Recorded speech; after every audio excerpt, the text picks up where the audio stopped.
Juice Box Bully by Bob Thornton and Maria Gismonti. A children's book about empowerment and standing up for one another. It's about a classroom that has the promise, which is to be kind to everyone and be treated as you want to be.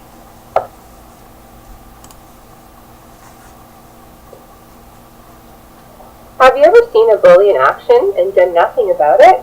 Instead of being bystanders, the kids at Pete's new school get involved. When a juice box mess becomes more than just a dirty shirt, Pete's classmates teach him about the promise. Will Pete decide to shed his bullying habits and make the promise?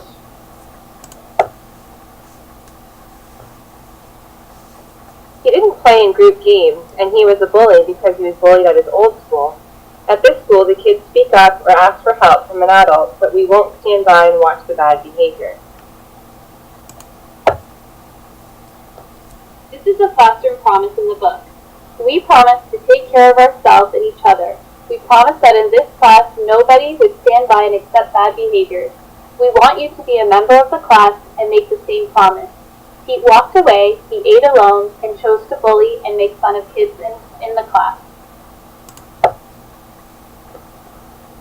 So for classroom application, we came up with 2 activities. 1, inclusion and identify. So children will write down on a piece of paper a concern or a question about bullying. They'll crumple the paper up and throw it in the center of the circle, and we will read other responses anonymously. This will identify issues in the classroom and problem solve how we can overcome them. Another activity could be art and literacy integration, which would be an extension of this activity. And you could have students act out the problem, and we could identify when the problem could have been corrected. Some teaching and learning strategies that we would use. So in our first 2 activities, having the children think through solutions to a bullying situation would help them to use their problem-based learning and inquiry-based learning skills. And as the teacher, we would be using our scaffolding to help them, to help guide and extend the questions and possible solutions to guide them through it. We would also use our classroom management model, so having a classroom agreement in the classroom about positive behavior, what's appropriate, inappropriate, and so an example would be the tribes agreement.